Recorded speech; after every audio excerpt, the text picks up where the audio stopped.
வயல், வாகனம் இவைகளை கேட்டு எடுப்பது, அவைகள்தான் சீதனம் என்ற ஒரு நிலையிலே பெரும்பான்மையானவர்கள் இருக்கின்றார்கள்.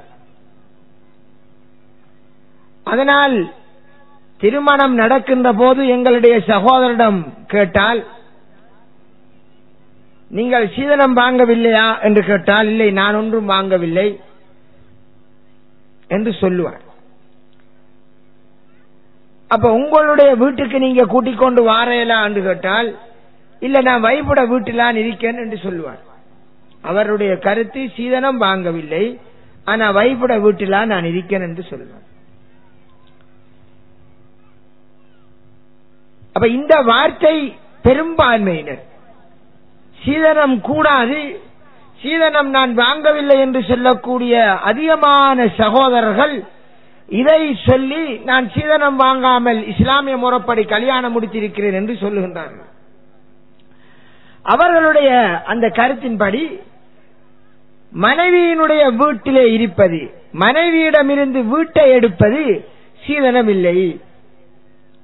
அதனால் மௌத்து வரை மனைவிக்கு அவர்களுடைய பெற்றோரினால் கொடுக்கப்பட்ட அல்லது மனைவியுடன் உடன் பிறந்த சகோதரர்கள் கஷ்டப்பட்டு வேர்வை சிந்தி உழைத்து கட்டிய அந்த வீட்டிலே இருப்பது அது சீதனம் அல்ல, காசு வாங்குவதுதான் சீதனம் என்ற ஒரு நிலையிலே எங்களுடைய சமுதாயத்தில் அதிகமானவர்கள்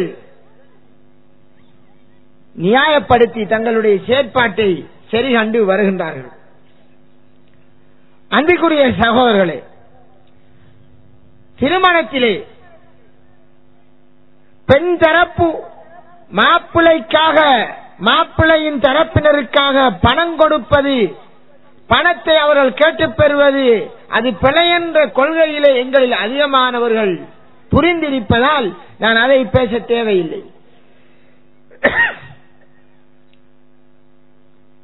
எதை இப்போது பேச வேண்டியிருக்கிறது என்றால், இந்த சமுதாயத்திலே குர்ஆனையும் ஹதீஸையும் பின்பற்ற வேண்டும் என்று சொல்லக்கூடிய பலதரப்பட்ட சகோதரர்கள், அவர்கள் தப்லீக் சகோதரர்களாக இருக்கலாம், ஜமாத் இஸ்லாமியா இருக்கலாம், அல்லது தௌஹீத்வாதிகளாக இருக்கலாம், அது எந்த தரப்பினராக இருந்தாலும் நாங்கள் சீதனம் வாங்குவதில்லை என்று சொல்லிக்கொண்டு பெண் தரப்பிடமிருந்து வீடை வாங்கி வாழ்கிறார்களே, இதுவும் சீதனம், இதுவும் தெளிவான ஹராம் என்றதைத்தான் இங்கே தெளிவுபடுத்த வேண்டிய கடமைப்பாடு இக்காலத்தில் இருந்து கொண்டிருக்கிறது.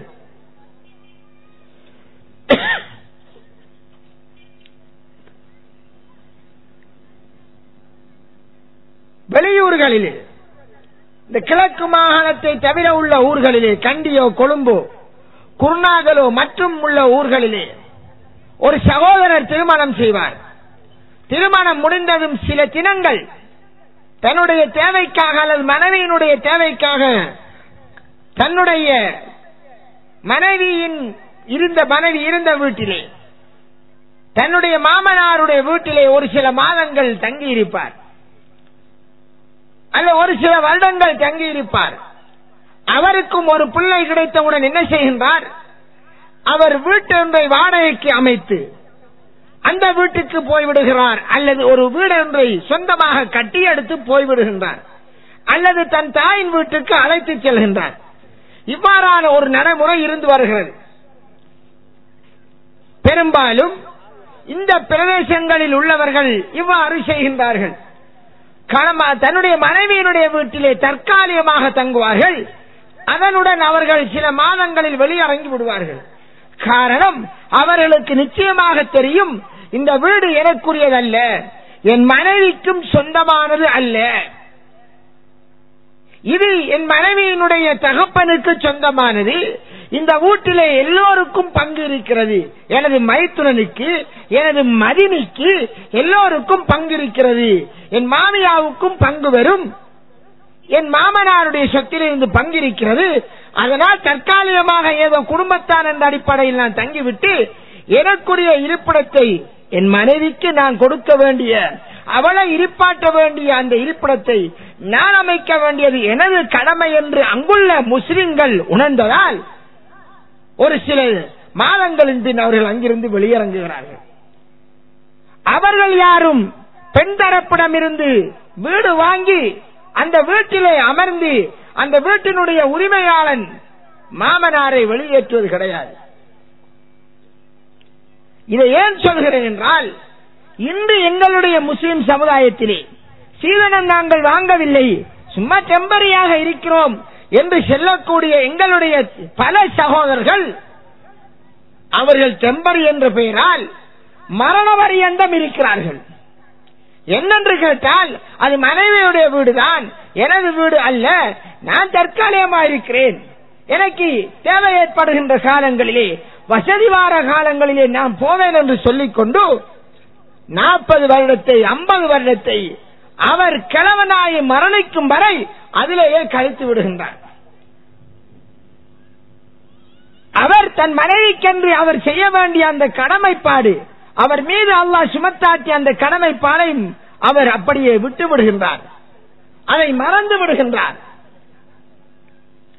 சகோதரர்களே, இதனை நாம் சிந்தித்தால், இவர் இருக்கின்ற வீடு மனைவியின் வீடா என்று பார்த்தால் அது மனைவியின் வீடும் அல்ல. யாருடைய வீடாக இருக்கும்? அந்த வீடு எப்படி அந்த மனைவிக்கு வந்திருக்கும் நமது சமுதாயத்திலே என்று நாங்கள் ஆய்வு செய்கின்ற வேளையில் அது தெளிவாக ஆய்வு செய்யப்பட வேண்டிய விடயம் அல்ல, திட்ட தெளிவான விடயம். இங்கே கட்டப்படுகின்ற ஒவ்வொரு வீடுகளும் ஒன்று, ஒரு தகப்பனார் அவருடைய சொத்தில் பெரும் பகுதியினரை தனது பெண் பிள்ளைக்காக அவர் அப்படியே கொடுக்கின்றார்.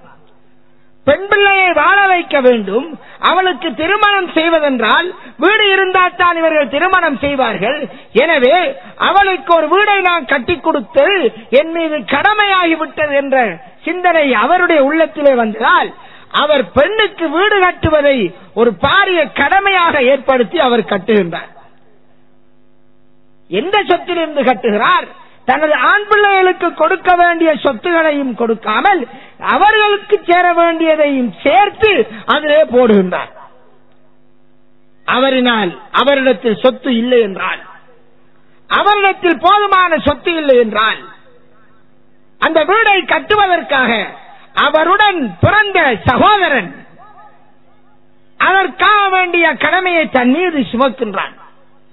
அந்த பெண்ணோடு பிறந்த பாவம், அவன் அந்த பெண்ணுக்காக வீடு கட்ட வேண்டிய கடமையை அவன் எடுக்கின்றான்.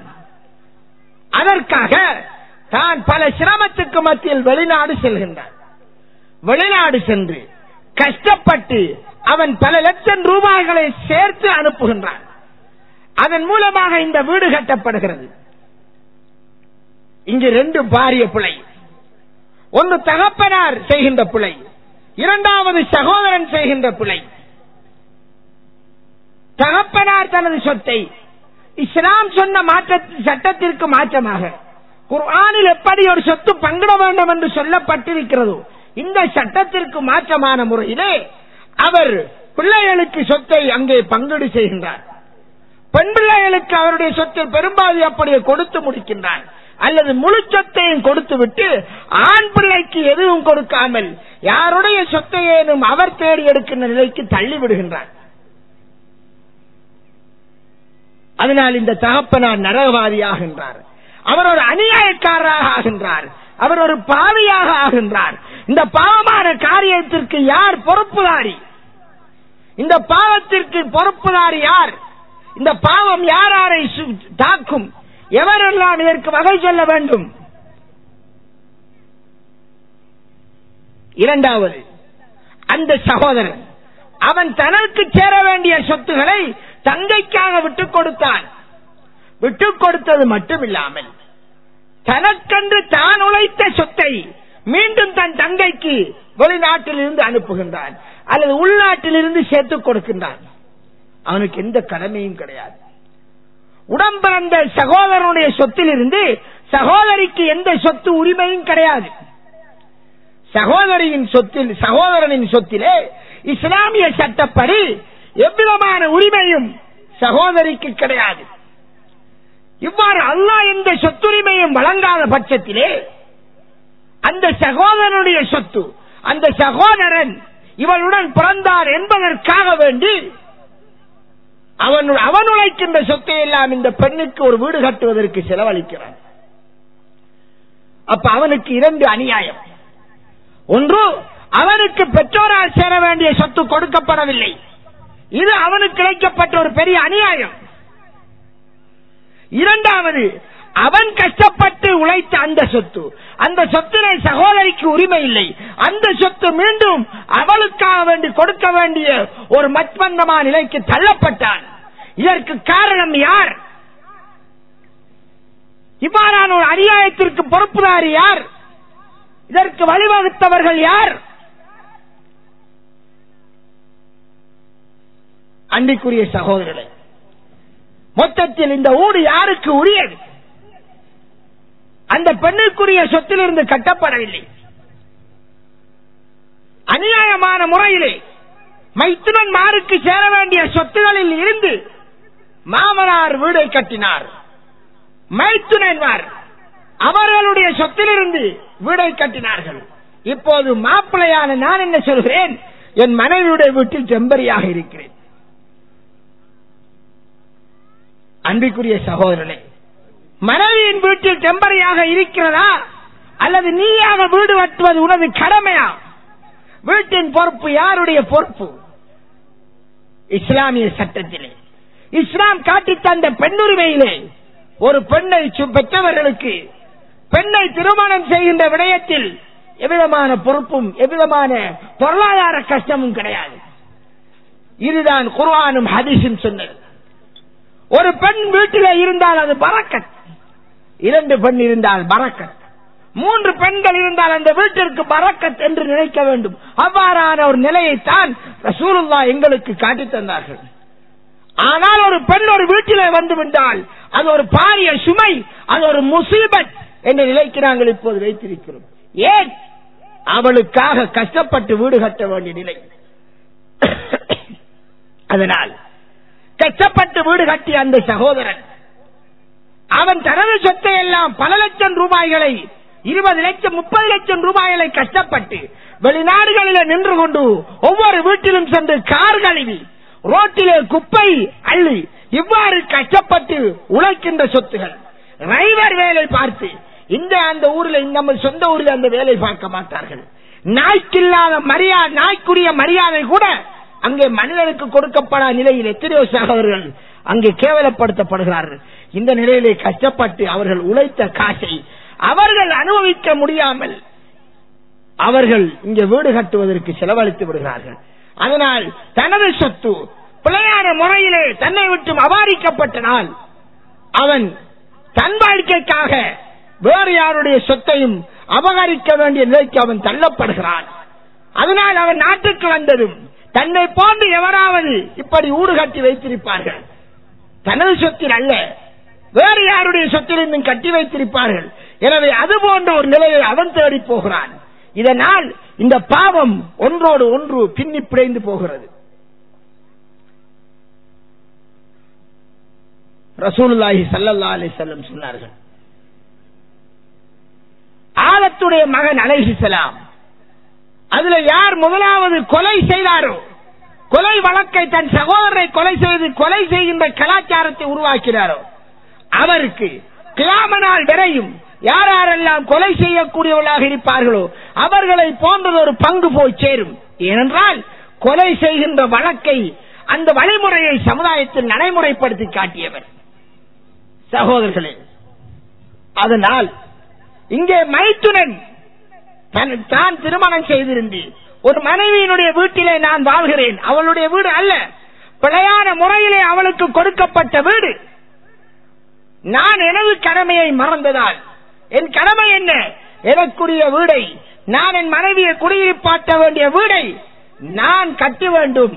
நான் எனக்கு சொந்தமானதிலே அது வாடகை வீடாக இருக்கட்டும் அல்லது சொந்த வீடாக இருக்கட்டும், எனது இடத்திலே மனைவியை வாழ வைக்க வேண்டும் என்ற கடமை அல் குர்ஆனின் மூலமாக எங்களுக்கு சொல்லப்பட்டது. இஸ்லாத்திற்கு வந்தவர்